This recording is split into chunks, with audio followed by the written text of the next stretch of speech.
નમસ્કાર મિત્રો, વિદ્યાશાળામાં આપ સબનું હાર્દિક સ્વાગત છે. હું હર્ષરાજ જગુરુ. આજે બાયોલોજીના ચેપ્ટર નંબર પહેલા, ધોરણ 12ના ચેપ્ટર નંબર પહેલાના અમુક ઇમ્પોર્ટન્ટ ક્વેશ્ચન્સ લઈને આવ્યો છું. આજે આપણે એને સોલ્વ કરીશું, સમજીશું. આ ખાસ એવા જ ક્વેશ્ચન્સ છે જે મારા વિદ્યાર્થીઓએ વિદ્યાશાળાની અંદર મને આપેલા હતા કે સાહેબ આપણે આ સોલ્વ કરવા છે.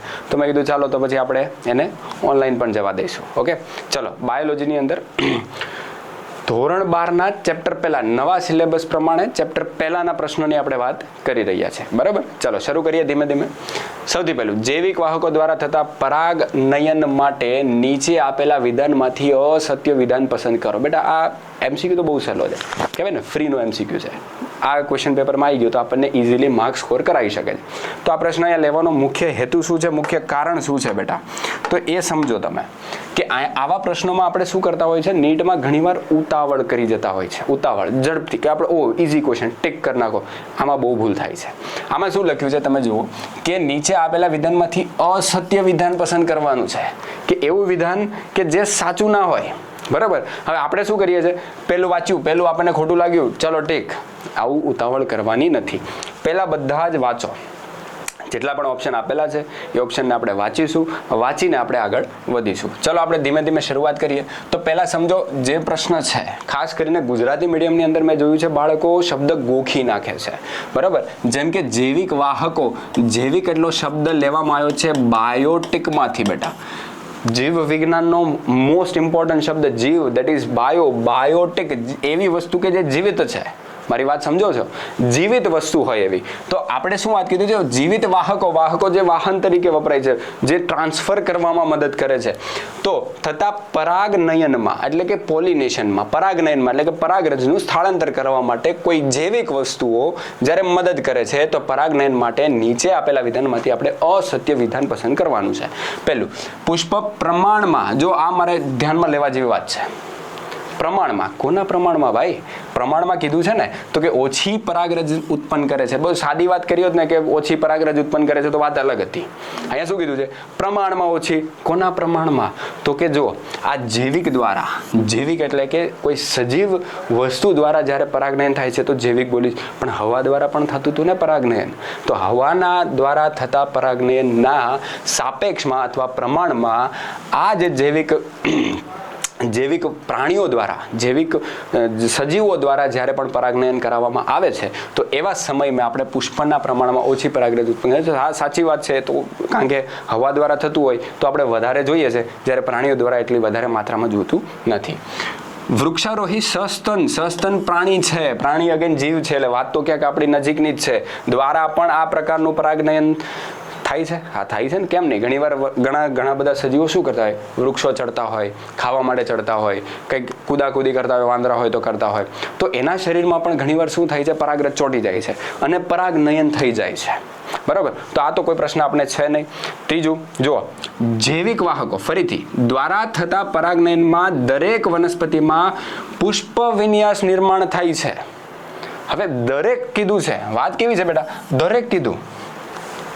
દરેક એટલે પછી મારે કોઈ પણ વનસ્પતિ લેવાનું કે જે જૈવિક વાહકો દ્વારા થતા પરાગનયન, કોઈ પણ વનસ્પતિ જૈવિક વાહક દ્વારા જો પરાગનયન કરાવતું હોય તેમાં દરેકમાં પુષ્પ વિન્યાસ હોય એવું આ લાઈન કહેવા માંગે છે. નિર્માણ થાય છે જેથી ક્રિયા સરળ અને ઝડપી બને છે. બરાબર, આ વાત મને તો બહુ પચતી નથી, તમને પચતી હોય તો ખબર નહીં, પણ પક્ષીઓ, કીટકો, સૂક્ષ્મ જંતુઓ આ ક્રિયામાં ભાગ લે છે. તો પક્ષીઓની વાત કરો, કીટકોની વાત કરો કે સૂક્ષ્મ જંતુઓની વાત કરો, બેટા બધા જ જીવિત છે અને બધા જ હેલ્પ કરે છે, મદદ કરે છે પરાગનયન માટે. તો પહેલું વિધાન મને સાચું લાગ્યું કે ભાઈ હવા દ્વારા થતો પરાગનયનમાં તો વધારે પરાગરજ જોઈએ છે, કારણ કે એમાં ચાન્સીસ, પોસિબિલિટી જે હોય છે એ ઓછી હોય છે. જ્યારે તમે જુઓ વૃક્ષારોહી પણ સસ્તન પ્રાણીઓ દ્વારા મેં તમને વાત કરી, આમાં કેવું કીધું છે કે દરેક ઈચ એન્ડ એવરી પ્લાન્ટ પુષ્પ વિન્યાસ, એવું જરૂરી થોડી છે, હે ને? એક પુષ્પ પણ હોઈ શકે છે ને. હવે આવા પ્રશ્ન જુઓ તો આમ ટેકનિકલી બહુ ઇઝી લાગે, ખાસ કરીને જ્યારે આપણે ચેપ્ટર વાઇઝ એમસીક્યુ સોલ્વ કરવા બેઠીએ તો બહુ ઇઝી લાગે. પણ જ્યારે આખા 12મા ધોરણનો સિલેબસને ક્વેશ્ચન્સ આવે અને અચાનકથી વચ્ચે કોઈ આ ક્વેશ્ચન આવી જાય અને આપણે ઉતાવળમાં ઝડપથી ટીક કરી નાખીએ છીએ કે ભાઈ પુષ્પ પ્રમાણમાં તો ભાઈ નાના પ્રાણીઓ દ્વારા થતું હોય તો વધારે પરાગરજ જોઈને આપણે ફળ દેખાનું એ ટીક કરી નાખીએ છીએ, ખોટો હોય તો. સાચો છે ના ના ના ખોટો છે સાચો છે. આપણે ઉતાવળમાં કામ કરીએ છીએ. આવા એમસીક્યુની અંદર આપણે ઉતાવળ કરવી નહીં. બરાબર. તો પહેલાનો આન્સર આપને શું લાગ્યું કે ભાઈ દરેકમાં પુષ્પ વિન્યાસ હોય એવું જરૂરી નથી. ઘણીવાર વનસ્પતિની અંદર પુષ્પ મોટું અને એકલું બી હોય છે બેટા. એકલું પુષ્પ બી હોઈ શકે છે અને એ ખૂબ મોટું હોય છે, જે પ્રાણીઓને આકર્ષી શકે છે. એમાં જરૂરી નથી કે પુષ્પ વિન્યાસ બનાવવું, આખી ડાળીને પુષ્પ બનાવી દેવું જરૂરી છે, નથી જરૂરી. બરાબર. ચાલો આગળ વધીએ. આપણે નેક્સ્ટ એમસીક્યુ તરફ જઈએ. ઓકે, બેવડા ફલનના 2-3 પ્રશ્નો છે, તો આપણે 2 પ્રશ્ન પહેલાં જોઈ લઈએ, પછી આપણે થોડુંક એક્સપ્લેનેશન પર થિયરી પર જઈશું અને પછી એમસીક્યુ સોલ્વ કરવાનો પ્રયત્ન કરીશું. ચાલો, તો બેવડા ફલનમાં ક્વેશ્ચન માર્ક પૂછ્યું છે શું છે આ વાંચો અને નક્કી કરો. ક્વેશ્ચન માર્ક છે એક્સક્લેમેટરી માર્ક છે. 2 નરજન્યુઓ વડે અંડકોષનું ફલન થાય છે. 2 અંડકોષ અને 1 અંડક 2 નરજન્યુઓ દ્વારા ફલન પામે છે. અંડકોષ અને દ્વિતીય કોષ કેન્દ્રનું ફલન 2 અલગ પરાગનલિકા દ્વારા જન્યુ દ્વારા થાય છે. 2 અલગ પરાગનલિકાના જન્યુઓ દ્વારા થાય છે. અને છેલ્લો અંડકોષ અને દ્વિતીય કોષ કેન્દ્રનું ફલન એક જ પરાગના નરજન્યુઓ દ્વારા થાય છે. ફટાફટ એટલે આપણે બોર ના થાય. અને બીજો જ આપણો એક પ્રશ્ન છે, એ પણ બેવડા ફલનનો છે કે બેવડા ફલન માટે નીચે આપેલા વિધાનમાંથી સત્ય ન હોય તેવું વિધાન પસંદ કરો. તો આપણે આ એમસીક્યુને પહેલાં છે ને થિયરી બેઝ સમજવાનો પ્રયત્ન કરીએ. બેવડું ફલન શું છે બેટા? બેવડું ફલન શું છે? તો કે એક ભ્રૂણપૂટ છે. બરોબર, ભ્રૂણપૂટ છે. ભ્રૂણપૂટની અંદર કોષો કેટલા? તો કે એક તો આ મોટું કોષ પોતે, મોટા કોષને આપણે મધ્યસ્થ કોષ કીધું છે, અને એના પોતાના 2 કોષ કેન્દ્રો હાજર છે. હવે અર્ધીકરણ પ્રક્રિયા થઈ ગઈ છે, એટલે આ જે વનસ્પતિનું આ જે ભ્રૂણપૂટ છે એની અંદરના જે કોષ કેન્દ્રો છે અર્ધીકરણ થઈ ચૂકેલા છે. તો સ્વાભાવિક વાત છે એની પ્લોઇડી કેટલી હશે બેટા? બંને કોષ કેન્દ્રની, મોટા કોષના કોષ કેન્દ્રની પ્લોઇડી કેટલી હશે? n હશે. રંગસૂત્ર કેવા હશે? જોડમાં હશે? ના ભાઈ, જોડમાં નહીં હોય. કેમ નહીં હોય? જોડ તૂટી ગઈ છે. ક્યાં તૂટી ગઈ? તો અર્ધીકરણ થયું ત્યારે. બીજા કેટલા કોષો છે? તો કે 3 કોષ ઉપર પણ આવેલા છે, જેને આપણે પ્રતિધ્રુવીય કોષો કહે છે. એની આપણે હાલ જરૂર નથી, પણ ચાલો કહેતા હોય તો આપણે બનાવી દઈએ. બરાબર, પ્રતિધ્રુવીય કોષ કેન્દ્ર. મુખ્ય કોષ છે આપણું આ, જેને આપણે કીધું છે અંડક. આ પણ આની સાથે જ બન્યું છે, તો સ્વાભાવિક વાત છે આની પણ પ્લોઇડી કેવી હશે બેટા? n હશે. કોની? અંડકની. કોની? અંડકની.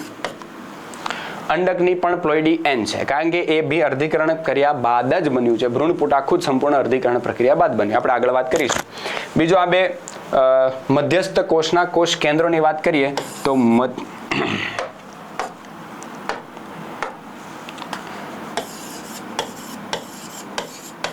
મધ્યસ્થ કોષ કેન્દ્રો છે. આ કોષ કેન્દ્રો છે.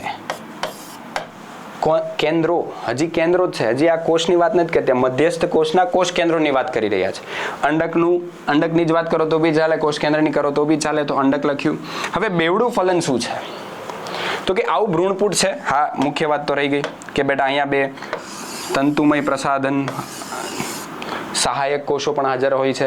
આને આપણે અંડ પ્રસાધન, આ 3 કોષને સાથે આપણે શું નામ આપ્યું? અંડ પ્રસાધન. પણ આપણે મુખ્ય કામ શું છે કે આપણે સમજીએ. તો પહેલા આ કોષ કેટલા મોટું કોષ છે? હા છે સાહેબ. કેટલું કોષ છે મોટું? તો કે 1 કોષ મોટું છે. એની અંદર કેટલા કોષો હાજર છે? તો કે 1 2 3 4 5 6 મોટા અંદર નાના, મોટા કોષની અંદર 6 નાના કોષ હાજર છે. હા છે. તો 6 નાના કોષ, 1 મોટું કોષ, તો કોષ કેટલા થઈ ગયા? તો કે 7 કોષ થઈ ગયા. 7 કોષ થઈ ગયા બેટા. પણ કોષ કેન્દ્ર ગણો. કોષ કેન્દ્ર કેટલા છે? કોષ કેન્દ્ર 1 2 3 4 ને 5 6 7 ને 8 અને 8 કોષ કેન્દ્ર થઈ ગયા. 8 કોષ કેન્દ્ર થઈ ગયા. અને આ જ લાક્ષણિકતા છે. બરાબર. કોની? તો કે અવરુદ્ધ બીજધારીઓ છે બાળકો, એની આ લાક્ષણિકતા છે. એમાં જાજા ભાગ્યા જોવા મળશે જ તમને. બરાબર, એમાં આપણું ના ચાલે. હવે આમાં તમે જુઓ આ શું છે અને ક્યાં આવેલું છે? તો કે આ બીજાશયની અંદર આવેલું છે. બરાબર, મોટા અંડકની અંદર આ બધું આવેલું છે. પ્રદેની અંદરનો 1 કોષ હતો, અર્ધીકરણ પામીને આ બધું બન્યું. ઓકે, બેવડા ફલનમાં શું થાય છે? તો પહેલા આપણે થિયરી બેઝ ઉપર જો વાત કરીએ ને, તો બેવડા ફલનની અંદર શું થાય છે? મધ્યસ્થ કોષ કેન્દ્રો કે જે n+n લખીશું, કારણ કે મારી પાસે 2 છે. બરાબર, અને 1 છે અંડક. હવે મેઇન તો અંડક છે ને, મુખ્ય કામ તો અંડક કરવાનું છે ને, ફલન. તો અંડક શું કરશે? તો કે નરજન્યુ આવશે બેટા. નરજન્યુ આવશે. કોણ આવશે? નરજન્યુ આવશે. કઈ રીતે આવશે? જુઓ, આ છે પરાગવાહિની. આ છે પરાગવાહિની. શું છે બેટા? પરાગવાહિની. પરાગવાહિની અંદર તમે ઘણીવાર આકૃતિની અંદર જોશો ને બુકની અંદર, તો તમને 3 કોષ કેન્દ્રો જોવા મળશે. 1 અને 2 અલગ કલરના બી હોઈ શકે છે અથવા અલગ ડિઝાઇનના બી હોઈ શકે છે. તો આ 3 કેમ છે? તો પહેલા સમજો, પરાગરજની અંદર 2 કોષો હતા. કયા કોષો 2 હતા? એક હતા જનન કોષ અને એક હતો વાનસ્પતિક કોષ. વાનસ્પતિક કોષનું કોષ કેન્દ્ર છે બેટા, આ જે દેખાય છે ને સૌથી આગળ હોય છે એ વાનસ્પતિક કોષનું કોષ કેન્દ્ર છે. જ્યારે પાછળના બંને છે એ બંને નરજન્યુ છે. કયા જન્યુ છે બેટા? નરજન્યુ છે. નરજન્યુ કઈ રીતે બન્યા હતા? સમવિભાજન દ્વારા. ક્યાં બન્યા હતા? પરાગરજમાં. કયા સમયે બન્યા હતા? તો કે 2 અલગ અલગ 60%માં અલગ રીતે 3 જ્યારે પરાગરજ આવે છે બહાર ત્યારે જ બને છે. 60%માં, બાકીના 40%માં કેવું હોય કે જ્યારે સ્થાપિત થાય છે ત્યારે બને છે. એટલે એ ડિપેન્ડ કરે છે કે 2 કોષનું છે કે 3 કોષનું. આપણો અહીંયા હેતુ શું છે અત્યારના? બેવડા ફલનની અંદર કેટલા નરજન્યુ? તો કે 2 નરજન્યુ. 2 નરજન્યુ બંને સરખા છે કારણ કે સમવિભાજન દ્વારા બન્યા છે. એટલે હું શું કરીશ, પહેલા અંડકને અહીંયાથી કોઈ એક સહાયક કોષની અંદર એન્ટર કરાવીશ. બરાબર? એન્ટર કરાવી અને આ કોષની અંદર એક નરજન્યુને જવા દઈશ, જ્યારે બીજા નરજન્યુને હું ક્યાં જવા દઈશ? આની પાસે જવા દઈએ. આપણે શું છે, ભલે જાય. હવે એ બંને ગયા એટલે શું થશે? તો કે પહેલા નરજન્યુ, ફર્સ્ટ નરજન્યુ જેની પણ પ્લોઇડી એન છે, આની પણ એન છે, બંને જોડાણા અને શું બની ગયું? તો કે યુગ્મન જ બની ગયું. શું બની ગયું? યુગ્મન જ બની ગયું. પ્રક્રિયા કઈ? પરિણામ તો યુગ્મન જ છે, કરવાવાળા આ બંને, પણ પ્રક્રિયા કઈ? તો કે પ્રક્રિયા છે ફલન. બરોબર? આગળ વધીએ. હજી મારી પાસે બીજું નરજન્યુ છે. મારી પાસે એટલે વનસ્પતિ પાસે. હું શું કરીશ? બીજું નરજન્યુ ક્યાં જશે? તો કે 2 જે મધ્યસ્થ કોષના કોષ કેન્દ્રો હાજર છે એની પાસે પહોંચી જશે અને એમ કહેશે કે ચલો આપણે 3 મિત્રો ભાઈબંધ થઈ જઈએ, અને 3 ભેગા થઈને એક મસ્ત મોટું કોષ કેન્દ્ર બનાવે છે. તો શું થયું? તો કે મધ્યસ્થ કોષના 2 કોષ કેન્દ્રો, 2 બરોબર, પ્લસ બીજું સેકન્ડ નરજન્યુ. ઘણી વાર આપણું ધ્યાન મગ્ન થઈ જાય છે તો આપણે સાહેબ ભણાવતા ભૂલી જાય. તો હજી કહી દઉં છું, બીજું નરજન્યુ છે. કારણ કે આપણી પાસે 2 નરજન્યુ હતા જે સંભાજન ક્રિયા દ્વારા બન્યા હતા. તો બીજું નરજન્યુ મધ્યસ્થ કોષના કોષ કેન્દ્ર સાથે જોડાણા એટલે પરિણામ સ્વરૂપે શું બન્યું? તો કે પ્રાથમિક. શું કામ બેટા? શરૂઆત છે ને, પહેલું છે ને. આપણે સીધા થોડા 12માં આવે પહેલા પ્રાથમિક શિક્ષણ આપણે લઈને આવ્યા, તો પહેલા પ્રાથમિક, પછી શું બન્યું? તો કે હજી તો આ મોટો કોષ છે, કોષની અંદર કોષ કેન્દ્રની વાત થઈ રહી છે. તો ધ્યાન રાખજો, પ્રાથમિક શું બનાવી રહ્યા છે? પરિણામ છે ભ્રૂણપોષ બનાવો. ભ્રૂણપોષ અને કોષ કેન્દ્ર છે, કોષ કેન્દ્ર. હવે છે ને આવા ઘણીવાર મેં જોયા છે છોકરાઓને આવા વસ્તુ હોય ને ગોખી નાખવાનું કે ભાઈ પ્રાથમિક ભ્રૂણપોષ કોષ કેન્દ્ર, અને પછી ઘણીવાર એમાં નીચે લખેલું હોય PEN. આ તો PEN શું છે? આપણને શું લેવા દે? પ્રાથમિક ભ્રૂણપોષ કોષ કેન્દ્ર. પણ શું કામ PEN લખવામાં આવ્યું છે? તો P નો મતલબ થાય છે પ્રાઇમરી, ભ્રૂણપોષનો મતલબ થાય છે એન્ડોસ્પર્મ. બરાબર? અને કોષ કેન્દ્રનો મતલબ થાય છે ન્યુક્લિયસ. તો ફૂલ ફોર્મમાં ઘણીવાર પૂછાઈ જાય છે, એટલે ગોખવાનું નહીં, પહેલા સમજવાનું. અને કઈ રીતે પછી આપણે આગળ વાત કરીશું. તો પ્રાથમિક ભ્રૂણપોષ કોષ કેન્દ્રનું નિર્માણ થાય છે જ્યારે બીજું નરજન્યુ બન્યું. તો આ તો પરિણામ થયું ને, આ બંને કરવાવાળા, આ પરિણામ. પ્રક્રિયા કઈ? તો કે ત્રિકીય જોડાણ. ત્રિકીય કેમ?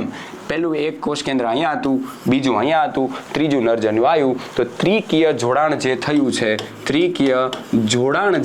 છે એને આપણે શું કીધું? તો કે એના પરિણામ સ્વરૂપે પ્રાથમિક ભ્રૂણપોષ કોષ કેન્દ્ર બન્યું. સીધી વાત. હવે તમે જુઓ, આ બંને વસ્તુ સાથે થઈ કહેવાય. સાથે થઈ એમાં શું? તો એને જો બંને સાથે થઈ હોય તો આપણે એને શું કહેશું? કે એક જ ફલનની ક્રિયામાં 2 ક્રિયાઓ થાય છે. એટલે મેં શું કીધું? બેવડું ફલન નામ આપી દીધું. બેવડી ફલનમાં કઈ 2 ક્રિયાઓ થાય છે? ત્રિકીય જોડાણ અને ફલન. ફલનનું પરિણામ યુગ્મન જ. ત્રિકીય જોડાણનું પરિણામ શું બન્યું? તો કે પ્રાથમિક ભ્રૂણપોષ કોષ કેન્દ્ર. બન્યું કે ના બન્યું? પરાગનલિકા કેટલી આવી હતી? તો કે 1 આવી હતી. એમાં નરજન્યો કેટલા હતા? તો કે 2 હતા. કેટલા પરાગરજના નરજન્યો હતા? તો કે એક જ પરાગરજની એક જ પરાગનલિકા. આ બધા પ્રશ્નો વિધાનોમાં આપણને બહુ કન્ફ્યુઝ કરી શકે છે. તો આ શું બન્યું? આપણું બેવડા ફલનની આપણે એક મોટા મોટી વાત કરી. તો હવે શું આ આપણને હેલ્પ કરશે? ચલો જોઈએ. તો બેવડા ફલનમાં બે નરજન્યો, હા બે નરજન્યો તો હતા, વડે અંડકોષનું ફલન થાય છે. આવી ક્યાં વાત હતી? આવી વાત હતી જ નહીં. તમે યાદ કરો, આવું ભ્રૂણપુટ બનાવ્યું હતું, એમાં એક અંડકોષ હતું અને બે અમારી પાસે મધ્યસ્થ કોષના કોષ કેન્દ્રો હતા. તો બે નરજન્યો હતા, વાત સાચી? તો કે હા સાચી. પણ શું બંને અંડકોષમાં થોડા ગયા હતા? ના. બીજું ક્યાં ગયું હતું? અહીંયા ગયું હતું. અહીંયા બીજું નહોતું ગયું. એટલા માટે આપણો પહેલો વિધાન તો ખોટો જ પડે છે. અહીંયા નહીં લખ્યું સાચું ખોટું. એટલે મારે જ વિચારવાનું છે, મારે એટલે તમારે વિચારવાનું છે. ચલો, તો બે અંડકોષ અને એક અંડક. જુઓ, બે અંડકોષ તો છે જ નહીં, મારી શરૂઆતની લાઈન જ ખોટી થઈ છે. અને એક અંડક, તો બે અંડકોષ અને એક અંડક, બે નરજન્યો દ્વારા ક્યાં સેટ થયું? એક જ તો અંડકોષની વાત થઈ હતી. ત્રીજો, અંડકોષ અને દ્વિતીય કોષ કેન્દ્રનું ફલન. દ્વિતીય કોષ કેન્દ્રો આની વાત કરી છે. અંડકોષ હા આવી રહ્યું, આપણે લખી દઈએ, વ્હાઈટથી બનાવી દઈએ. એક અંડકોષ, ચલો અંડકોષ છે, ડન. દ્વિતીય કોષ કેન્દ્રો, દ્વિતીય કોષ કેન્દ્રો છે. ફલન બે અલગ દ્વારા, તો કે બે અલગ પરાગનલિકા દ્વારા. મેં શું કીધું હતું? એક જ પરાગનલિકા, એની અંદર બે નરજન્યુ કયો તો વાત અલગ છે.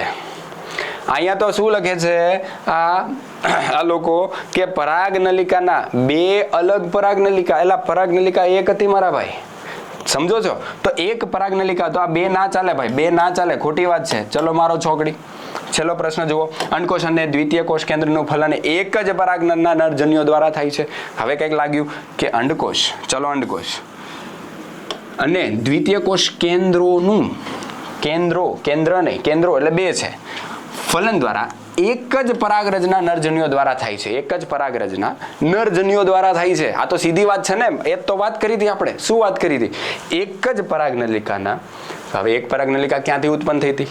એક જ પરાગરજમાંથી ઉત્પન્ન થઈ હતી. એક જ પરાગરજમાંથી એક જ પરાગનલિકાના બે નરજન્યો દ્વારા શું થાય છે? ફલન થાય છે.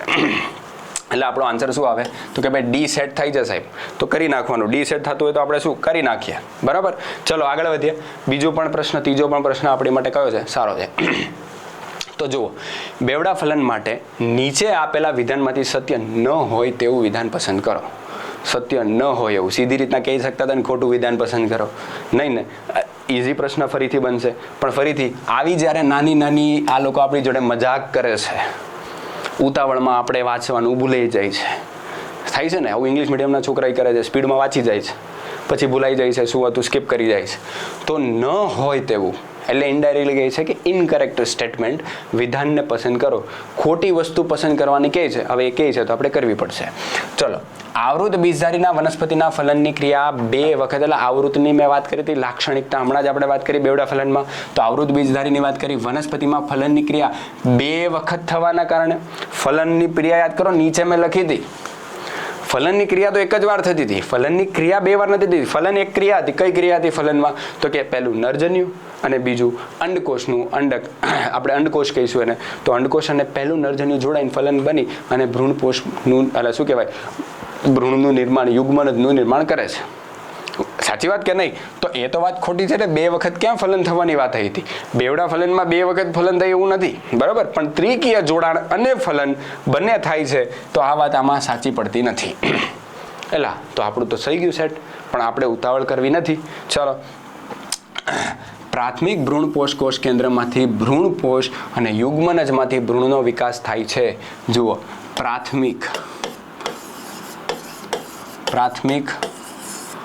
ભ્રૂણ પોષ કોષ કેન્દ્ર, પ્રાથમિક ભ્રૂણપોષ કોષ કેન્દ્રમાંથી ભ્રૂણપોષ. તો પહેલા આપણે કેન્દ્રમાંથી શું હતું? મોટો જબરકોષ હતો, એના બે કોષ કેન્દ્ર હતા. તેની સાથે આવીને બીજું નરજન્યુ જોડાય અને એક મોટું કોષ કેન્દ્ર બન્યું હતું. આ કોષ કેન્દ્રને આપણે થોડુંક એટલે કે શરૂઆતના સમયમાં થોડુંક કોષરસ આપી અને એક કોષ બનાવી દીધો. તો કોષ કેન્દ્રમાંથી શું બની ગયું? કોષ. કયો? પ્રાથમિક ભ્રૂણપોષ કોષ. હવે આનું મુખ્ય હેતુ શું છે? કેમ બનાવવું છે? તો કે ભ્રૂણને પોષ આપે, એટલે તેનું નામ જ આપ્યું ભ્રૂણપોષ. ચિંટુ મિન્ટુ પિન્ટુ નામ નહીં આપ્યું, ભ્રૂણપોષ નામ આપ્યું. તો એનું કામ જ શું છે?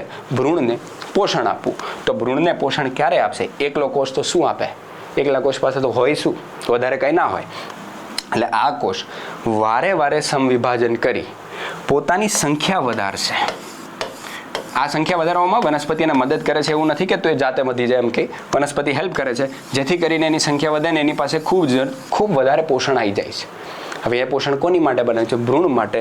તો એની નીચે વિકસિત થઈ રહેલું જે ભ્રૂણ છે એને પોષણ આપે છે, એટલે એનું નામ છે ભ્રૂણપોષ. હવે ધ્યાનથી સમજો, ખાલી ભ્રૂણપોષ લખે ને ત્યારે પેશીની વાત કરતા હોય છે, એટલે આવી ભ્રૂણપોષ કોષ લખે ને તો એક જ કોષની વાત કરતા હોય, અને ભ્રૂણપોષ કોષ કેન્દ્ર લખે છે તો એ તો કેન્દ્રની વાત હતી. ચલો, તો પ્રાથમિક ભ્રૂણપોષ કોષ કેન્દ્રમાંથી ભ્રૂણપોષ, હા તો એ વાત સાચી, આપણે એ જ બન્યા. અને યુગ્મનજમાંથી ભ્રૂણનો વિકાસ, તો નરજન્યુ, પહેલું નરજન્યુ, અંડકોષ જોડાઈને યુગ્મનજ બન્યા. યુગ્મનજનું શું આગળ થશે? તો સમવિભાજન કરી અને શું બનાવે છે? તો કે ભ્રૂણ બને છે. તો આ તો વાત સાચી છે, અને મારે સિલેક્ટ કરવાનું છે સત્ય ન હોય તેવું. બરોબર. ચલો, પરાગરજ પરાગાસન પર સ્થાપિત થતા તેમાંથી પરાગનલિકા ઉદ્ભવે છે. સાચી વાત છે કે પરાગરજ પરાગાસન પર સ્થાપિત થતા તેમાંથી એટલે પરાગરજ પોતે. તો પરાગરજની અંદર આપણે જોયું હતું કે એનું જે બાહ્ય દિવાલ હોય છે બેટા, એની વચ્ચે જનન છિદ્રો હોય છે, અને આ જનન છિદ્રોમાંથી કોનું નિર્માણ શરૂ થાય છે? તો કે એના પરાગનલિકાનું નિર્માણ શરૂ થાય છે. તમે જોઈ શકો છો જનન છિદ્રમાંથી પરાગનલિકા નીકળે છે. પણ એ ક્યારે? પરાગનલિકા ગમે ત્યારે નહીં નીકળે, જ્યારે પરાગાસન પર સ્થાપિત થાય ને ત્યારે જ નીકળે. પરાગરજ હવા મૂડતું હોય ને બે પરાગનલિકા બહાર આટા મારતી હોય એવું ના હોય. પરાગરજ પર પરાગાસન પર સ્થાપિત થાય એ પછી જ એનામાંથી પરાગનલિકા બને છે, નિર્માણ થાય છે. અને અંડ પ્રસાધનના સહાયક કોષો વિઘટન પામે છે. હા, અંડ પ્રસાધન કોણ હતું? કે અંડકના બે સહાયક કોષો અને પોતે ત્રણેયનું આખું જે જોડાણ થતું હતું ને 3 કોષોનું, એને આપણે નામ આપ્યું હતું અંડ પ્રસાધન. એમાં કન્ફ્યુઝ ના થતા, એની અંદર પાછા તંતુમય પ્રસાધન આવેલા છે. સહાયક કોષોની અંદર તંતુમય પ્રસાધન છે એ તો ખાલી પરાગનલિકાને દિશા બતાવે છે કે કઈ સાઈડ તમારે આગળ નરજન્યુઓને મોકલવા. અહીંયા લખ્યું છે અંડ પ્રસાધનના સહાયક કોષો. જેવા નરજન્યુઓ ભ્રૂણપૂટની અંદર દાખલ થઈ જશે એટલે બંને સહાયક કોષો શું થઈ જાય છે? વિઘટન પામી જાય છે. તો હા, એ વાત તો સાચી છે, અને સત્ય ને નમન. ચલો, આ સાચું, આ સાચું, આ સાચું. ના, આ નથી સાચું ને, આ સાચું. તો ખોટું કયું? આ. આપણે શું સિલેક્ટ કરવાનું? જે ખોટું છે. ચલો, ડન. આપણે ખાલી થિયરી બેઝ ઉપરથી MCQ કરવાનો પ્રયત્ન કર્યો. એટલે હું એવું કહેવા માંગુ છું બેટા કે થિયરી ઘણીવાર સમજીને કરો ને તો ગોખવા કરતાં MCQ ગોખવા કરતાં કયો MCQ ક્યાંથી આવ્યો, NCERTના કયા લાઈન ઉપર આપેલો છે, કઈ જગ્યા પર આપેલો છે, આપણે ગોતવું પડે. તો આપણે થોડોક સમય બગડે પણ આપણને એકવાર ક્લિયર થઈ જાય. બોલો, ચલો ચોથું, બહુભ્રૂણતા. આમાં બધા બહુ મિસ્ટેક કરે છે બેટા. બહુભ્રૂણતાની અંદર શું થાય છે? 1 મિનિટ આપજો. બહુભ્રૂણતાની અંદર શું થાય છે?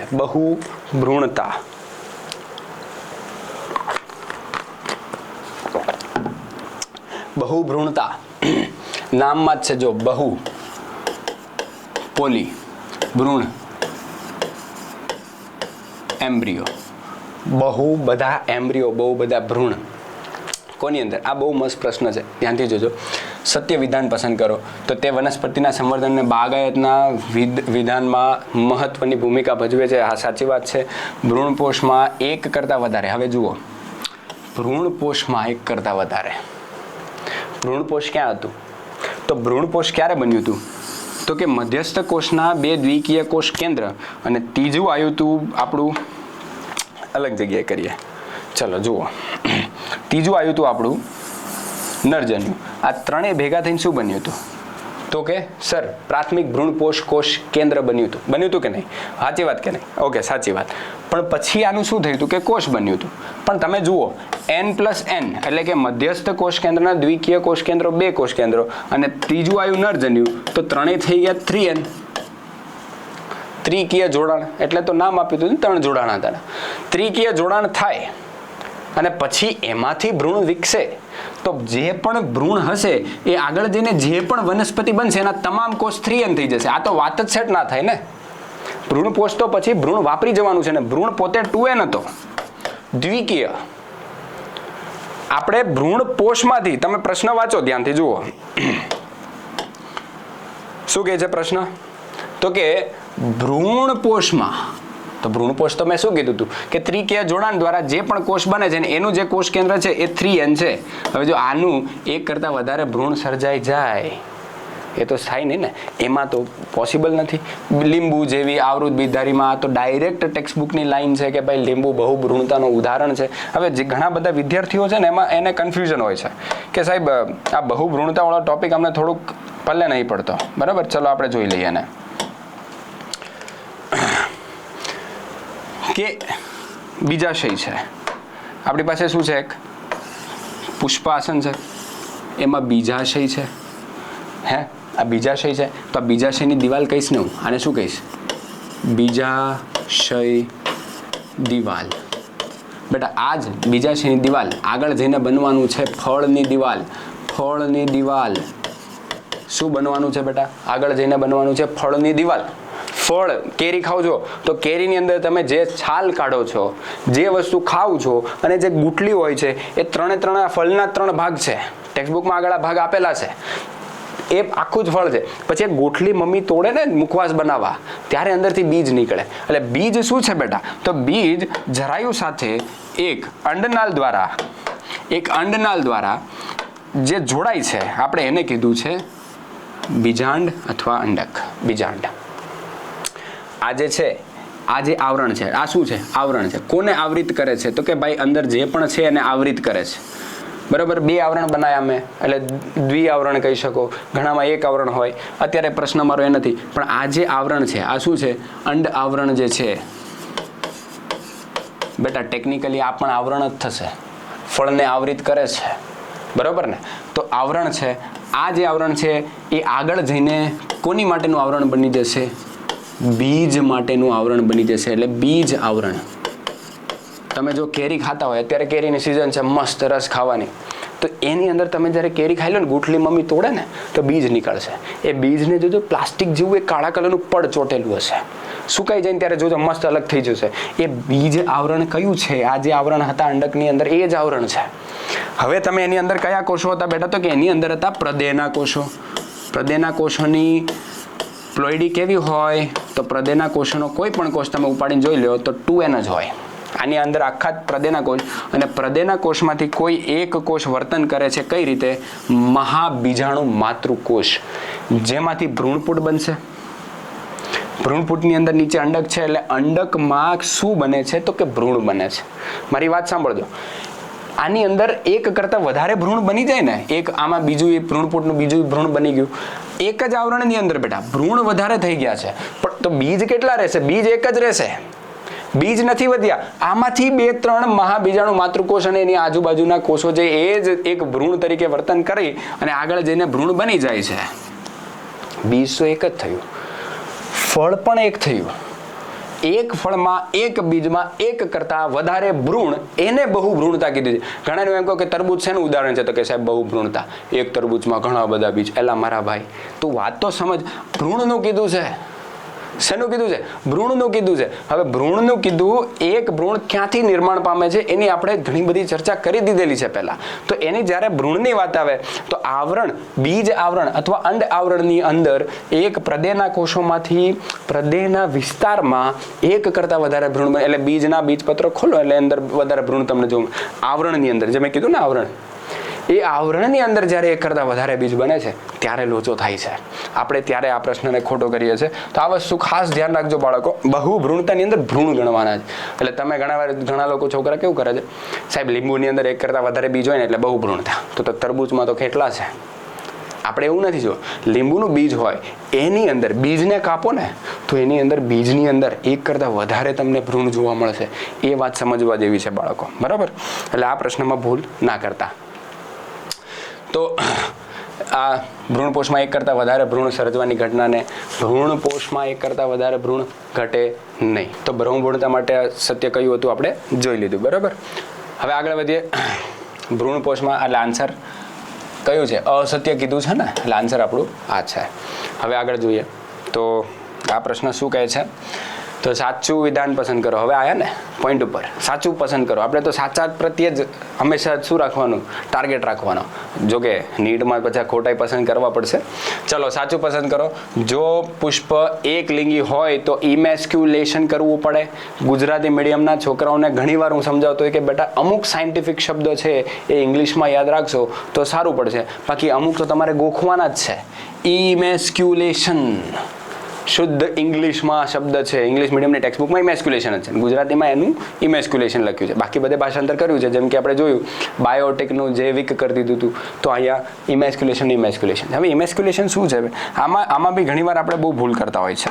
આપણે જોઈએ તો પુષ્પાસન હોય, પુષ્પાસનની અંદર આપણા શું હોય, દલપત્ર અને વજ્રપત્ર, એટલે કે દલચક્ર અને વજ્રચક્ર, પછી મસ્ત પાંદડીઓ હોય છે. મારા મુખ્ય હેતુ શું છે કે આ જે પણ પુષ્પ છે XYZ પુષ્પ છે એક લિંગી છે, અને એક લિંગીની અંદર ખાલી નર અથવા તો પુંકેસર હાજર છે. ઇમેસ્ક્યુલેશનની વ્યાખ્યા એવું કહે છે કે તમે નર પુંકેસરને કાપી નાખો, આને કાપી નાખો. બટ આને કાપીને કરશો શું? ઇમેસ્ક્યુલેશન કરવાનો હેતુ શું હતો કે સ્વફલન ના થાય. ધારી લો કે અહીંયા સ્ત્રી કેસર હતું અને અહીંયાથી પરાગરજ આવી જવાની પોસિબિલિટીઝ હતી. હાલ નથી, કારણ કે અત્યારે કોઈ જાતનું અહીંયા સ્ત્રી કેસર હાજર છે જ નહીં. તો તમે એવા પુષ્પની અંદર ઇમેસ્ક્યુલેશન કરાઈને કરશો શું? કોઈ પરિણામ તો નહીં જ આવે, ખાલી કાપીને બેઠી જવાનું બસ. આમ ભી એ ફલન નહોતું કરવાનું, સ્વફલન આમ ભી નહોતું કરવાનું. બરાબર? હા, ઘણીવાર આ જગ્યાએ પ્રશ્ન આવે કે સર એક લિંગી પુષ્પ હોય અને સ્ત્રી કેસર પુષ્પ હોય. બેટા એક લિંગી પુષ્પ અને સ્ત્રી કેસર પુષ્પ હોય તો સર શું અમારે એમાં બેગિંગ કરવું પડે, એમાં કોથળી ચડાવવી પડે? તો બેટા મારો પ્રશ્ન એવો છે, વજ્રપત્ર દલપત્ર આપણે સીધી રીતના બનાવી નાખીએ અત્યારે. હવે હું તમને એમ કહું કે બેટા આની અંદર તમે સ્ત્રી કેસર છે અને આની ઉપર કોથળી નહીં ચડાવો તો પ્રશ્ન શું આવશે ખબર છે? પ્રશ્ન શું આવશે? આની ઉપર કોથળી નહીં ચડાવો તો સર ઇમેસ્ક્યુલેશન કરવાની જરૂર નથી, તો બેગિંગ કરવાની કેમ જરૂર છે? સીધી વાત છે ને, સ્વાભાવિક છે. તમે સમજો કે આ મારી ઈચ્છાના પરાગરજ રાખવાના છે. હું આને ખુલ્લું રાખી દઈશ, કોઈ પણ XYZ પરાગરજ આવીને બેસી જશે. સ્પીસીસ સેમ હોવી જોઈએ, જાતિ સેમ હોવી જોઈએ. બરાબર? કેરીનું હોય ને પછી તરબૂચનું પરાગરજ આવીને તમે કેરબૂચ બનાવવાની વાત કરો એવી નહીં. બરાબર? કેરબૂચ ના બને. એટલે તમે મુદ્દો સમજો કે એક લિંગી પુષ્પ સ્ત્રી કેસરીય પુષ્પ હોય તો ત્યાં બેગિંગ કરવું પડે તો કે આ કરવું પડે. નકર પછી શું થશે કે કોઈ પણ XYZ મારે ઇઝરાયલથી પરાગરજ લાવવું હોય અને આપણે અહીંયા બાજુનું જ ગામનું પરાગરજ આવી જાય, ના ચાલે. તો હું આને બેગિંગ કરી દઈ, પણ ઇમેસ્ક્યુલેશન કરવાની જરૂર નથી. ભલે ને ઉડતા, બરાબર ને, આ એમાંથી પરાગરજ જોતો હોય તો તમે પકડી શકો છો, બાકી કાપવાની કોઈ જરૂર હોતી નથી. એટલે આ પ્રશ્નમાં ધ્યાન રાખજો. ઘણીવાર આ છોકરા આમાં કન્ફ્યુઝ થઈ જાય છે. તો જુઓ, જો એક લિંગી પુષ્પ હોય તો ઇમેસ્ક્યુલેશન કરવાની જરૂરિયાત રહે છે? ના ભાઈ, નથી રહેતી. શું કામ કરો? અને આમે કીધું છે સાચું વિધાન પસંદ કરો. પશ્વફલન, વારે આ શબ્દ તમને આવે છે. પશ્વ ઇંગ્લિશમાં કહે છે પોસ્ટ, પાછળની. ફલન કયું હતું? અંડકોષ અને નરજન્યુના જોડાણને આપણે શું નામ આપ્યું હતું? ફલન. તો ફલન થઈ ગયા પછી કઈ કઈ ઘટનાઓ થતી હતી? તો કે પહેલા યુગ્મનજ બન્યું, ભ્રૂણ બન્યું, બીજ બન્યું, ફળ બન્યું. એ બધું જ પશ્વફલન ઘટનાઓમાં આવે છે. તો બેવડા ફલનના અંતે ભ્રૂણપોષ અને ભ્રૂણનો વિકાસ થવાથી પુખ્તતાએ અંડક અને એ બીજ કે બીજોમાં બીજાશયનું ફળમાં રૂપાંતર થાય છે. આપણે જે વાત કરી હતી ને એ જ વાત અહીંયા લાંબી કરીને લખી છે. એટલે આપણે જ્યારે આ લાંબા MCQ આવે ને તો આપણે ઘણીવાર ભૂલ કરી જાય છે, મિસ્ટેક કરી જાય. ધ્યાનથી સાંભળો શું કીધું છે. પશ્વફલન ઘટના ક્યારે થાય છે? પશ્વફલન ત્યારે ફલન થઈ જાય, એટલે કે નરજન્યુ પ્લસ માદાનું અંડકોષ જોડાય તો શું બને? યુગ્મનજ બને. તો પશ્વફલન ઘટનાઓના બેવડા ફલનને અંતે, બેવડું ફલન થઈ જાય એટલે અંતે ભ્રૂણપોષ, હા તો ભ્રૂણપોષ બને છે, અને ભ્રૂણનો વિકાસ થવાથી પુખ્તતાએ અંડક કે અંડકો એ બીજ કે બીજોમાં અને બીજાશયનું ફળમાં, જો અંડક કે અંડકો, બીજ કે બીજોમાં, પણ બીજાશયનું ફળમાં, બીજાશયોનું ફળમાં એવું બી લખી શકાય. આવા જ્યારે લાંબા પ્રશ્નો આવે ને ત્યારે જ આપણે મિસ્ટેક થાય છે. મિસ્ટેક ઘણી વાર નહીં થતું, ઇઝી ક્વેશ્ચન, વાંચવામાં ભૂલ થાય છે. શું લખ્યું છે? તો અંડક કે અંડકો, બીજ કે બીજો, અને બીજાશયનું ફળમાં રૂપાંતર થાય છે. હા, તો એ સાચી વાત છે કે નહીં? ચલો જોઈ લે આગળ. પરાગરજની દિવાલ અને તેમાં આવેલા પ્રોટીન ઘટકો તથા મુક્ત થવાના વિવિધ જલ વિઘટિત ઉત્સેચકો વાહકોને આકર્ષવામાં મહત્વનો ભાગ ભજવે છે. ટેક્સ્ટ બુકે બહુ સ્પષ્ટ કહી દીધું છે કે ભાઈ કઈ રીતે કીટકોને આકર્ષી શકાય છે. એમાં આવી કોઈ પરાગરજ, ખાસ કરીને પરાગરજની દિવાલ ઉપર કોઈ ઉત્સેચકની વાત હતી જ નહીં.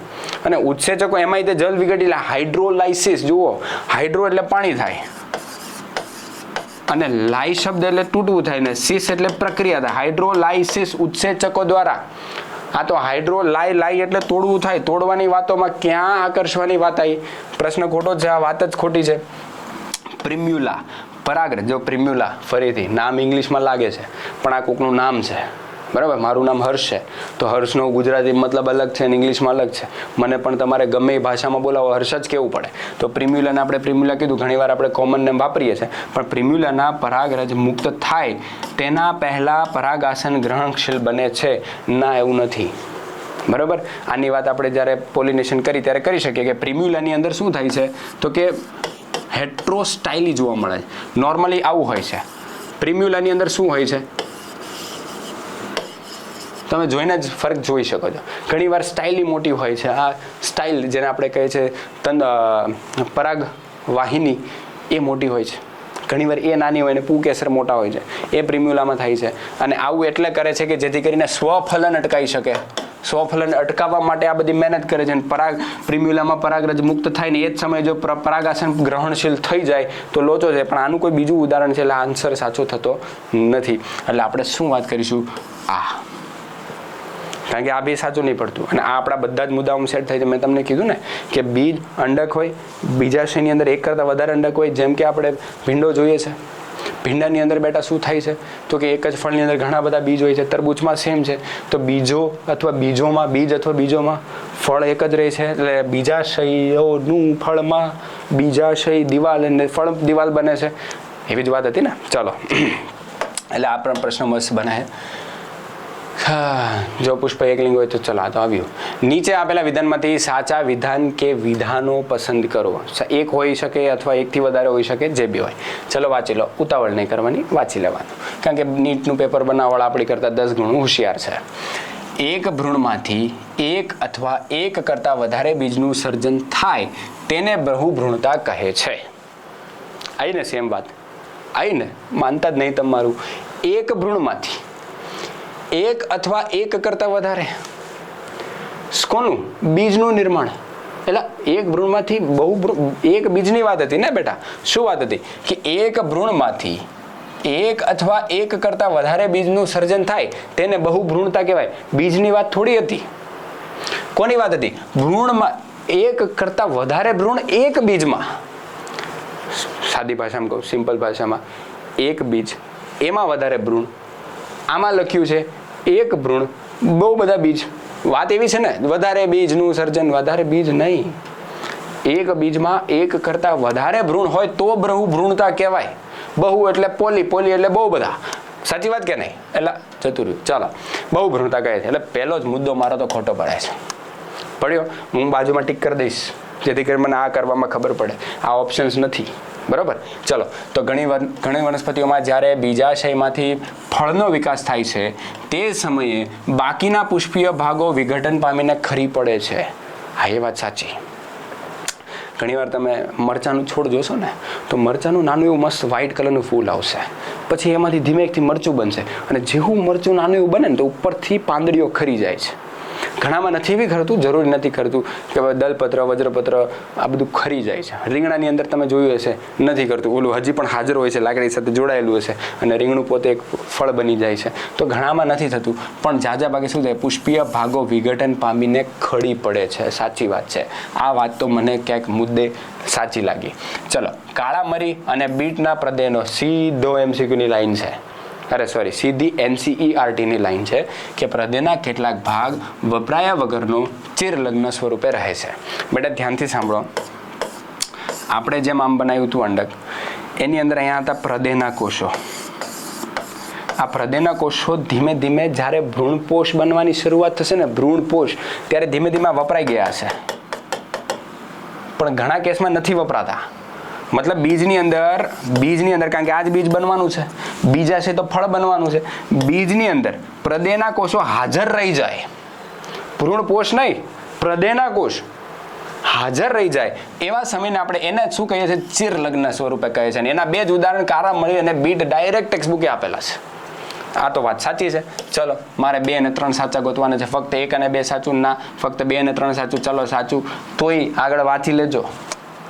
હોઈ શકે કંઈક નવો ટ્વિસ્ટ હોય, પણ નથી. ફક્ત 2 નથી સાચું કારણ કે 3 બી સાચું, ફક્ત 3 બી નહીં કારણ કે 2 બી સાચું, એટલે ફક્ત 2 અને 3 સાચું પડે છે. આગળ વધીએ. બેવડા ફલનમાં, અરે વાહ, ફરીથી બેવડું ફલન આવ્યું. 2 નરજન્યો વડે અંડકોષનું ફલન થાય છે. 2 નરજન્યો વડે અંડકોષનું ફલન થાય છે. અંડકોષનું એક, એટલે રિપીટ નહીં થયો ને? 2 અંડકોષ, ના આપણે તો એ જોઈ લઈએ. બરાબર, ફરીથી કરી લઈએ. તો કે એક અંડકોષનું 2 નરજન્યો દ્વારા નહીં થતું. એક નરજન્યુ એક અંડકોષને બીજું નરજન્યુ ઉપર સહાયક, મધ્યસ્થ કોષના કોષ કેન્દ્ર પાસે જાય છે, એટલે એ વાત તો ખોટી જ છે. આમાં ફરીથી પૂછ્યું નહીં. 2 અંડકોષ અને એક અંડક 2 નરજન્યો દ્વારા ના. આ તો ફરીથી આપણે રિપીટ થઈ ગયો છે ક્વેશ્ચન. ઓકે, લઘુ બીજાણુ જનનની ક્રિયામાં પરાગ માતૃકોષમાંથી, ધ્યાનથી સાંભળો, લઘુ બીજાણુ જનન, જનન એટલે ક્રિયા. જ્યારે પણ ઇંગ્લિશમાં લઘુ એટલે માઇક્રો, બીજાણુ એટલે સ્પોરો, સ્પોર, બીજાણુ એટલે સ્પોર, સ્પોરો, અને જનન એટલે જેનેસિસ, જેન, અને સિસ ક્રિયાને ઘણીવાર આપણે કહીએ છીએ સિસ. આખો શબ્દ તોડો. Micro, સ્પોરો, Genesis. જેમ કે શુક્રકોષ બનવાની ક્રિયાને શું નામ આપ્યું? શુક્રકોષ જનન. શુક્રકોષ ગુજરાતી કોનું ટ્રાન્સલેશન? સ્પર્મનું. સ્પર્મેટો જેનેસિસ. જેનેસિસ એટલે પ્રક્રિયા હોય. બરાબર, હાલો આપણે આગળ વાત કરીએ. ક્રિયામાં પરાગ માતૃકોષમાંથી, પરાગ માતૃકોષનું કોઈ બી પૂછે ને બાળકો, તો તમે ધ્યાનથી જુઓ. પરાગ માતૃકોષનું પૂછે ને, પરાગ માતૃકોષ એટલે પોલન મધર સેલ. પરાગ માતૃકોષનું પૂછે ને એ 2N હોય. 2N હોય. અર્ધીકરણ કરાવો. અર્ધીકરણ કરાયું મેં. અર્ધીકરણ, અડધું, બરાબર. અર્ધસૂત્રી ભાજન કરાવું તો 4 કોષો બને છે. 4 શરૂઆતમાં જોડાયેલા હોય છે અને પછી 4 છૂટા પડી જાય છે. 4 છૂટા પડે એટલે 4 કોષો બને છે. એટલે જુઓ, પરાગ માતૃકોષ, માતૃકોષ છે બેટા. આ માતૃ શબ્દ ઇમ્પોર્ટન્ટ છે. માતૃકોષ અર્ધીકરણ કરી શકે છે. આ શું છે? લઘુ બીજાણુ છે. લઘુ બીજાણુ છે. આ શું છે? લઘુ બીજાણુ છે. લઘુ બીજાણુ. આનું નામ શું હતું? લઘુ બીજાણુ જ હતું. લઘુ બીજાણુ જ હતું, પણ સાથે લાગેલું હતું માતૃકોષ. આ લઘુ બીજાણુ છે. લઘુ બીજાણુ માતૃકોષ અર્ધુકરણ કરીને 4 કોષને સર્જન કરે છે. અને 4 કોષનું આપણે નામ આપી દીધું. શું નામ આપી દીધું? તો કે કોઈને પણ ઉઠાઈ લો. આ ચિંટુ, મિન્ટુ, પિન્ટુ એવું નથી કરવાનું. 4નું નામ શું છે? લઘુ બીજાણુ માતૃકોષ. અને 4 આગળ જઈને પરાગરજ બને છે. એક એવું નહીં કે એક બંધ થઈ જાય, બાય ચાન્સ કદી બંધ થઈ જાય. બાકી નોર્મલ કેસની અંદર તો 4 પરાગરજ બનવાની ક્રિયામાં આગળ ભાગ લે છે. બરાબર, ચલો. તો આમાં શું કીધું છે? તો કે પરાગ માતૃકોષ એટલે કે PMC, પોલન મધર સેલ, પરાગ માતૃકોષમાંથી સમવિભાજન દ્વારા પરાગરજનું નિર્માણ થાય છે. ના થાય ને. આપણે શું વાત કરી હતી કે એક 2N માતૃકોષ PMC એ શું કરે છે? અર્ધીકરણ કરે છે. અર્ધીકરણ કરીને શું બને છે? તો કે 4 કોષો બને છે. કયા કોષો છે? આનું નામ છે લઘુ બીજાણુ. લઘુ બીજાણુ છે. હવે જો આપણે 4 હતા, આપણે 4 બનાવીએ. 1, 2, 3 ને 4. 4માંથી હું અત્યારે 1ની વાત કરું. 4 સેમ થાય છે. હાલ હું 1ની વાત કરું તો આ 1 કોષની અંદર પહેલા સંભાજન થશે ને તો 2 કોષ બનશે. કઈ રીતે બનશે? તમે આકૃતિમાં જોશો એટલે તમને જોશો રસધાનીનું નિર્માણ થશે. કોષ કેન્દ્ર થોડુંક નીચે આવશે, પછી નીચે સમસૂત્રી ભાજન થશે, સંભાજન થશે, અને એક નાનું કોષ ને એક મોટું કોષનું નિર્માણ થશે. એટલે એક મોટો કોષ અને એક એની અંદર નાનો કોષ, એક સંભાજનની ક્રિયા થાય એટલે એક સંભાજન થયું. પહેલું સંભાજન થયું. આ બંનેનું પરાગરજ બન્યું કહેવાય. પણ હું તમને એમ કહું, પરાગરજ બન્યું તો એક સંભાજન તો થયું. હજી એક બાકી ને. કેમ? કારણ કે નરજન્યુ ક્યારે બનશે? જ્યારે આ જનન કોષનું હજી એકવાર જો સંભાજન થાય. અર્ધીકરણ ના થઈ શકે બાળકો. ઓલરેડી 2n હોય તો 4 લઘુ બીજાણુ, 4 લઘુ બીજાણુની પ્લોઇડી n હોય તો આ બંને વાનસ્પતિક કોષ કેવો કે જનન કોષ કહો, બંનેની પ્લોઇડી n છે કે નહીં? તો બંનેની પ્લોઇડી n છે તો આની અર્ધીકરણની તો વાત જ ના આવે. તો એક સંભાજન કર્યું તો 2 કોષો બન્યા. હજી એક સંભાજન કરો એટલે જનન કોષના 2 ભાગ થઈ જાય અને 2 નરજન્યુ બની જાય. તો 2 સંભાજન અને 1 અર્ધીકરણ દ્વારા પરાગરજનું નિર્માણ થાય છે. તો જુઓ, અર્ધીકરણ ક્રિયા દ્વારા પરાગરજનું નિર્માણ થાય છે. અર્ધીકરણની ક્રિયા દ્વારા તો લઘુ બીજાણુનું નિર્માણ થયું ને. ચતુષ્ક લઘુ બીજાણુ ચતુષ્ક, પછી લઘુ બીજાણુ બને. ઓકે, પ્રથમ સમવિભાજન અને ત્યારબાદ અર્ધીકરણ. પ્રથમ સમવિભાજન નહીં થતું. પ્રથમ તો શું થાય છે બેટા? પ્રથમ શું થાય છે? અર્ધીકરણ થાય છે. પછી પ્રથમ અર્ધીકરણ અને ત્યારબાદ સમવિભાજન થતાં પરાગરજનું નિર્માણ થાય છે. ત્યારબાદ સમવિભાજન થતાં પરાગરજનું નિર્માણ થાય છે. જ્યારે પ્રશ્નમાં સ્પેસિફિકલી પૂછાય કે એક સમવિભાજન થાય કે 2, તો કે 2 લખજો. નરજન્યુ બીજા સમવિભાજન દ્વારા ઉત્પન્ન થાય છે. તો આપણો આન્સર ફટ દેખાનો સાચો પડી જાય છે કે ઓકે ભાઈ આ જ છે મારો આન્સર. બરાબર? ચલો, એટલે ઘણીવાર ઇંગ્લિશ શબ્દ યાદ રાખજો બેટા, સારું પડશે. એટલે ઇંગ્લિશ શબ્દ ટ્રાન્સલેટ કરવાના હોય છે, ઘણીવાર ખાલી ટ્રાન્સલેશન હોય છે, પણ સાયન્ટિફિક શબ્દ જો યાદ રાખશો ને તો તમને વધારે મજા આવશે, ગોખવું નહીં પડે. મેં કેમ કીધું, જેમ કે આપણે એક ઉદાહરણ હું ઘણીવાર છોકરાઓને આપતો હોઉં છું, ગ્લાયકોલાઇસિસ. તમે એક અંગિકાનું નામ જ ઇંગ્લિશમાં ગોખેલું હશે, સમજેલું બી હશે, અમુક લોકો સમજે છે તો વધારે સારું. તો લાઈનો મતલબ જ શું થાય છે? તોડવું. એટલે એનું નામ જ આપી દીધું લાઇસોસોમ, કે જેની અંદર તોડવાના જ ઉત્સેચકો ભરેલા છે. એટલે આ વસ્તુ તમારે ગ્લાયકોલાઇસિસ એટલે પ્રક્રિયા, ગ્લાયકો એટલે કે શર્કરાની વાત છે, તો શર્કરા તોડવાની પ્રક્રિયા ગ્લાયકોલાઇસિસ તમે ભણેલા છો 11માની અંદર, તમે આ ટોપિક ભણેલા છો. ચલો, હવે લઘુ બીજાણુની વાત કરીએ તો આગળ વાત કરીએ. લઘુ બીજાણુ માતૃકોષમાંથી નરજન્યુનો સંપૂર્ણ વિકાસ થવા માટે જરૂરી ક્રિયા કઈ? કોની વાત કરી છે બેટા? લઘુ બીજાણુ માતૃકોષમાંથી. લઘુ બીજાણુ માતૃકોષ ફરીથી આવ્યું કે ના આવ્યું? લઘુ બીજાણુ માતૃકોષ 2n હોય કે નહીં? એમાંથી કોના નિર્માણની વાત કરી છે? તો નરજન્યુ જનકનો. બેટા પરાગરજની વાત કરે છે. આમ કાન નહીં પકડતા, આમ પકડે. પરાગરજ શું છે? નરજન્યુ જનક છે, જે નરજન્યુ બનાવશે. વનસ્પતિ પોતે શું છે? બીજાણુ જનક છે, બીજાણુ બનાવશે. પરાગરજ નરજન્યુ જનક છે, જન્યુ બનાવશે, નરજન્યુ બનાવશે. તો નરજન્યુ જનકનો સંપૂર્ણ વિકાસ કીધું છે બેટા, આખો વિકાસની વાત કરીએ, શરૂઆતની, મધ્યની, એન્ડની, એવું કંઈ નહીં, ડાયરેક્ટ સંપૂર્ણ વિકાસ. તો એમાં શું હતું? એક અર્ધસૂત્રી ભાજન અને એક સમવિભાજન. તો એ તો પરાગરજ દ્વિકોષીય બન્યું. પરાગરજ ત્રિકોષીય બી હોઈ શકે છે અલગ અલગ વનસ્પતિમાં, પણ છેલ્લે તો ત્રિકોષીય થવાનું જ છે. એક અર્ધસૂત્રી ભાજન અને 2 સમવિભાજન. જો મારો પોઈન્ટ સાચો પડ્યો કે નહીં? અને પહેલાં જ હમણાં ભણાયું કે નહીં કે પહેલાં એક પરાગરજ હોય છે અને એની અંદર એક મોટો કોષ અને એક નાનો કોષ હોય છે, આ દ્વિકોષીય. એક સંભાજન દ્વારા આ બન્યું હતું, બીજા સંભાજન દ્વારા આનું અડધો ભાગ થઈ ગયા અને 2 કોષો બની ગયા. તો એ શું થઈ ગયું? 2 સમવિભાજન દ્વારા મારો મુદ્દો સાચો. પણ તોય છતાં આપણે ઉતાવળ ના કરીએ તો 2 સમવિભાજન તો અર્ધીકરણ ક્યાં ગયું? તો ભાઈ આ તો ના જ ચાલે. આ અર્ધસૂત્રી ભાજન એક ને એક સમવિભાજન તો અડધું જ કામ થયું. 2 અર્ધસૂત્રી ભાજન એટલે 2 તો થાય જ નહીં. એકવાર અર્ધીકરણ થઈ ગયું પછી n થઈ ગયું. હા, 4n હોય તો 2n ને 2n હોય તો n થાય. n નું અડધું ના કરતા, બરાબર? પછી લોચા થઈ જશે. ચલો, બાકી નીલ સરે વાત કરી હતી મોએ મોએ, બરાબર? મોર બોલે એમ, પછી આમાં મોએ મોએ થઈ જશે, બરાબર? ચલો આગળ વાત કરીએ. સ્ત્રીકેસર. બેટા સ્ત્રીકેસર મહાબીજાણુધાની અને ભ્રૂણપૂટ નીચે આપેલા વિધાન સાચા છે સિવાય કે. આપણે ઉતાવળમાં હોય તો સિવાય કે ભૂલાઈ જાય, સાવ ભૂલાઈ જાય. એટલે આપણે આવું ભૂલ ના કરતા, સિવાય કે. તો જો લાક્ષણિક આવૃત બીજધારી, લાક્ષણિક એટલે કે ઝાઝા ભાગે જોવા મળતા અને ઝાઝા ભાગે હોય જ છે. આવૃત બીજધારીમાં ભ્રૂણપૂટમાં પુખ્તતાવસ્થાએ 8 કોષીય અને 7 કોષ કેન્દ્ર. એલા બેટા એવું નહોતું, યાદ કર. એક મોટો કોષ, ઉપર 3 નાના કોષ પ્રતિધ્રુવીય કોષો, 2 સહાયક કોષો અને 1 અંડકોષ. કોષો કેટલા થયા? 3, 3, 6 અને 1, 7. અહીંયા કેટલા લખ્યા? 8. કોષ કેન્દ્ર 1, 2, 3, 4, 5, 6, 7, 8. 8 કોષ કેન્દ્ર થયા, 7 કોષ કેન્દ્ર લખ્યું. આ ભાઈને થોડુંક જોવા ભૂલ થઈ ગઈ એટલે આપણે તને ખોટું કહી દઈશું. આમ ભાઈ સાચા છે સિવાય કે, એનો મતલબ છે આ જ ખોટું છે, એનો મતલબ સાચા જ હશે. ફરીથી ઉતાવળ નહીં કરવાની, વાંચી લે.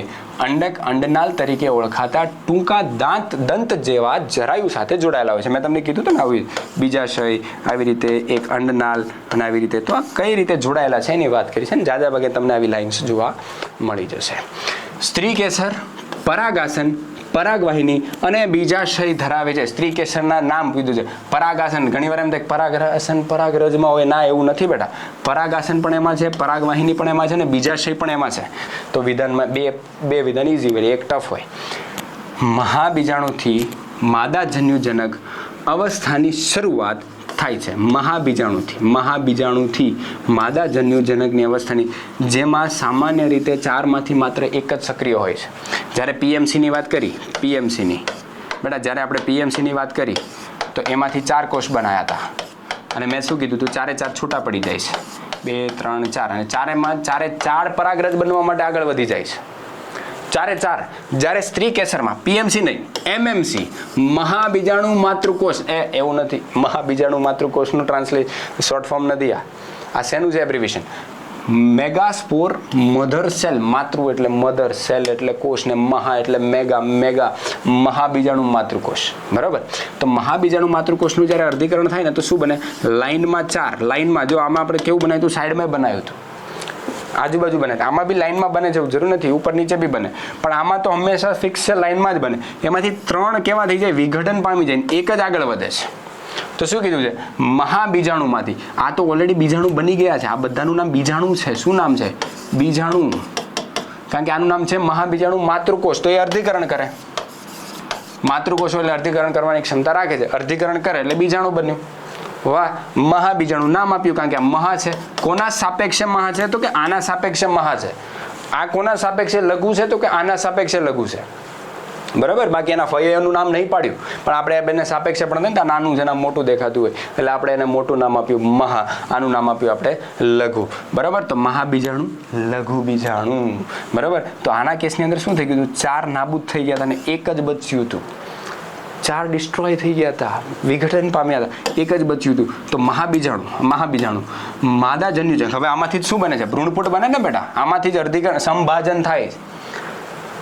આમાંથી 3 સંભાજન થાય. કોનામાંથી? મહાબીજાણુમાં સંભાજન થઈને એક અંડકોષ નીચે બને, 3 પ્રતિધ્રુવીય, 2 વચ્ચે આ બને, 2 સહાયક કોષ બને, એ બધું હવે અહીંયાથી સંભાજન દ્વારા બન્યું હતું. સાચી વાત.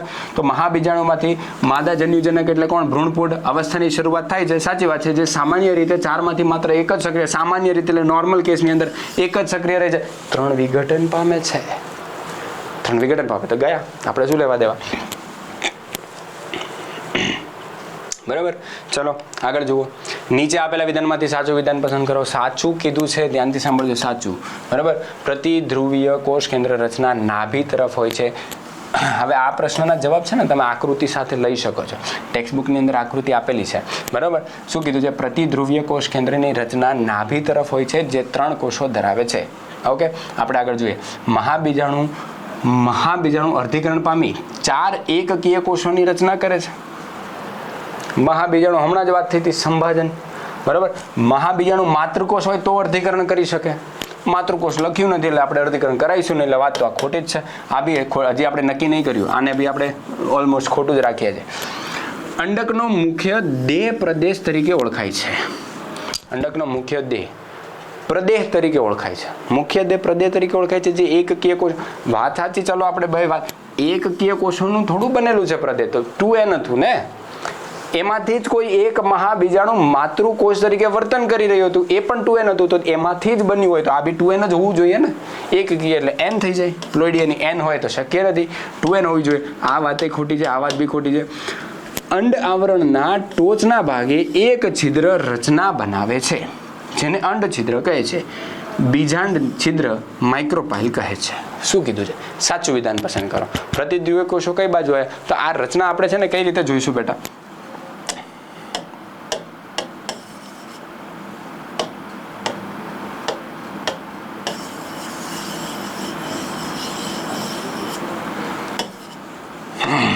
આ રચના આપણે કઈ રીતે જોઈશું? આવી રીતે ટેક્સ્ટબુકે આપેલું છે. પછી આમ, પછી આમ, પછી આમ, પછી આમ. આ ભ્રૂણપુટ બન્યું. આ ઊંધું બનાવ્યું, ટેક્સ્ટબુકની આકૃતિવાળું બનાવ્યું. પ્રતિધ્રુવીય કોષો ક્યાં બને છે? અંડક ક્યાં બને? કારણ કે છિદ્ર સાઈડ બને અંડક, છિદ્ર સાઈડ બને અંડક. તો આ નાભી તો આ છે, આ નાભી છે, આ બન્યું. આ તો ખોટી વાત છે. તો સાચું કયું છે? ટોચના ભાગે એક છિદ્ર, ટોચના ભાગે એક છિદ્ર જેવી રચના બનાવે છે જેને અંડ છિદ્ર કહે છે. પાછી સાચી કે નહીં? આકૃતિ આધાર ઉપર મેં આ જવાબ આપ્યો છે, બરાબર. બાકી અંડક જો રચના ફરે ને તો પ્રશ્ન પણ ફરે, પણ આપણા ટેક્સ્ટબુકની આકૃતિ પ્રમાણે મેં આ જવાબ આપ્યો છે કે નાભી તરફ આ છે, નાભી તરફ તો અંડકોશ છે, અહીંયા નીચે થાય તલ તરફ, બરાબર. એટલે આ પ્રશ્નનો આન્સર આપણે આ સાચો કરીએ છીએ. નીચેના વિધાનમાંથી સાચા વિધાન કે વિધાનો પસંદ કરો. ફરીથી વિધાનવાળા પ્રશ્ન જ આપણો વધારે સમય ખાતો હોય છે. વિધાનવાળા પ્રશ્ન આપણે સોલ્વ કરવામાં જઈએ ને વાંચીને, એટલે આપણો પાછળનો સમય ખોવાઈ જાય. એમાં નીટવાળા બહુ હોશિયાર છે, બહુ એક્સપર્ટ છે, બહુ એક્સપર્ટ. શું કર્યું? છોકરાઓને એમ લાગ્યું કે ઓપ્શન્સ આપી દીધા, પણ બેટા ઓપ્શન્સ વાંચવામાં તમારો સમય વધી ગયો. પહેલાં 180 ક્વેશ્ચન્સ હતા, બાયોના 90 વાંચવા પડતા હતા. હવે તમારા ઓપ્શન્સ વધારી દીધા, એટલે હવે તમારે 200 ક્વેશ્ચન્સનું પેપર આવે છે, બાયોના 100 ક્વેશ્ચન્સ વાંચવા પડે છે. 10 ક્વેશ્ચન્સ વધી ગયા તો ટાઈમ બી વધી જશે ને વાંચવામાં. ચલો, એમાં પણ આવા વિધાનવાળા વધી ગયા છે, statement base, A+R, match the following, તો આખો સમય આપણો જાય છે. સ્ત્રી કેસરની પરાગરજને સ્વીકૃત કે અસ્વીકૃત કરવાની ક્ષમતાનો આધાર પરાગરજમાં આવેલા રાસાયણિક ઘટકો ઉપર છે. આ તો ક્યારની વાત થઈ ગઈ કે માની લો કોઈ પુષ્પ છે, એનું સ્ત્રી કેસર છે, એનું પરાગરજ છે, અને એક બાર બીજા કોઈ ગામના અથવા બીજા કોઈ વનસ્પતિનું સેમ પુષ્પ આવી રીતે છે. આની પાસે એક પરાગરજ અહીંયાથી આવ્યું, આપણે વ્હાઈટ જ બનાવીએ. એક પરાગરજ અહીંયાથી આવ્યું, આ પણ સેમ વનસ્પતિ જ છે, કોઈ વનસ્પતિ અલગ છે નહીં, અને એક પરાગરજ અહીંયાથી આવ્યું. આવી પરિસ્થિતિમાં એની માટે ફાયદો શું રહેશે ખબર છે? બીજું જે વનસ્પતિ આવ્યું ને, આ પણ કેરી છે, કેરીમાં અને જાતમાં કોઈ ફરક નથી, પણ આ એવો પ્રયત્ન કરશે કે બને ત્યાં સુધી એ પરફલન કરે, સારું રહે ને, વિવિધતા માટે સારું રહે, ડિપ્રેશન ના આવે એવા માટે. તો એ ક્યારે થાય છે? તો કે બંને વચ્ચે કેમિકલ ડાયલોગ થાય છે, બંને વચ્ચે રિએક્શન્સ થાય છે, અને એના ઉપરથી નક્કી થાય છે કે શું થશે. ચલો, કેટલીક વનસ્પતિમાં પરાગરજ દ્વિકીય અથવા ત્રિકીય સ્થિતિમાં હોય છે. શરૂઆતમાં જ વાત કરી હતી. શું વાત કરી હતી? કે ભાઈ શરૂઆતમાં ઘણામાં 3 કોષીય હોય છે, ઘણીમાં 2 કોષીય હોય છે, 60%, 60 ને 40% એવી રીતે. સંગત પરાગનયનમાં પરાગરજ પરાગાસન પર સ્થાપિત થાય છે અને જનન છિદ્રનું નિર્માણ કરે છે, જેનાથી પરાગનલિકા ઉદ્ભવે છે. સાચી વાત કે નહીં? હા, સાચી વાત. જોઈ લઈએ. સંગત પરાગરયનમાં પરાગરજ પરાગાસન પર સ્થાપિત થાય છે અને જનન છિદ્રનું નિર્માણ કરે છે. જનન છિદ્રનું તો નિર્માણ થયેલું જ હોય છે. જનન છિદ્ર શેનું બને છે? સ્પોરોપોલોનિનનું. બેટા સ્પોરોપોલોનિન નથી તૂટતું એટલે તો જનન છિદ્ર આપ્યા હતા. એટલે એ વાત તો ખોટી પડે ભાઈ. જનન છિદ્રનું નિર્માણ ના કરે. જનન છિદ્રમાંથી પરાગ નલિકાનું નિર્માણ થાય. જનન છિદ્રનું નિર્માણ નથી થતું એટલે જનન છિદ્ર બનાવીને આપ્યા. કારણ કે જે પરાગરજ છે, પરાગરજનું જે આવરણ છે બેટા, જે આવરણ, બેટા ધ્યાનથી સમજો, આ જનન છિદ્ર છે, આ કેમ બનાવીને આપ્યું? કારણ કે બાહ્ય આવરણ જે છે પરાગરજનું એ સ્પોરોપોલોનિનનું બન્યું છે, જે નથી તૂટીતું, કોઈ ઉત્સેચકથી નથી તૂટતું. એના માટે તો પ્રશ્ન શું પડ્યો કે ભાઈ આપણે પરાગ નલિકા બનાવવા માટે જગ્યા આપી દે તો જનન છિદ્રનું નિર્માણ ના થાય. જનન છિદ્ર તો હોય જ, એમાંથી પરાગ નલિકાનું નિર્માણ થાય. એટલે આ વાત તો ખોટી છે. તો 3 વિધાનમાંથી પહેલું તો મને સાચું લાગ્યું, બીજું પણ સાચું લાગ્યું. તો ફક્ત 1 અને 2, ફક્ત 1 તો પોસિબલ નથી, ફક્ત 2 અને 3 તો ખોટું છે, લા ના આવે. ફક્ત 1 અને 2 હા સાચું, 1, 2 અને 3 ત્રણેય નહીં. બરાબર. ચલો, આવી રીતે આપણે MCQ બીજા 2-3 ભૂલથી મેં PPTમાં સેમ ક્વેશ્ચન એડ કરી દીધા છે. આવી જ રીતના MCQ તમારે જો સોલ્વ કરવા હોય કોઈ મોસ્ટ ઇમ્પોર્ટન્ટ, આજ આપણે સિરીઝ લઈને આવીએ છીએ. પહેલા ચેપ્ટર છે, ધીમે ધીમે આપણે વધારે બીજા ચેપ્ટર્સના પણ એડ કરીશું. વિદ્યાશાળાની અંદર તમે લાઇક, શેર, સબસ્ક્રાઇબ કરી શકો છો અને તમે તમારા પણ ક્વેશ્ચન્સ મોકલી શકો છો કમેન્ટ દ્વારા, જેથી અમે નેક્સ્ટ PPTની અંદર અમે એને એડ કરી અને સોલ્યુશન તમને આપી શકીએ. તમારા નામ સાથે આપવાનો પ્રયત્ન કરશું જેથી તમને બી સારું લાગે. તો આવી જ રીતે નવા MCQ સોલ્વ કરવા માટે તમે વિદ્યાશાળા સાથે જોડાઈ શકો છો. તમે કમેન્ટ્સમાં પણ નવા ક્વેશ્ચન્સ એડ કરી શકો છો કે સર અમારે આવા ક્વેશ્ચન સોલ્વ કરવા છે. આપણે શરૂઆત કરી છે, ધીમે ધીમે બધા જ ચેપ્ટરના બધા જ MCQ લાવવાનો પ્રયત્ન કરીશું, જેથી કરીને આપણને મજા બી આવે અને તમારો ક્વેશ્ચન્સ તમે જે અપલોડ કરો એનું તમને સોલ્યુશન પણ મળી શકે છે. Thank you so much.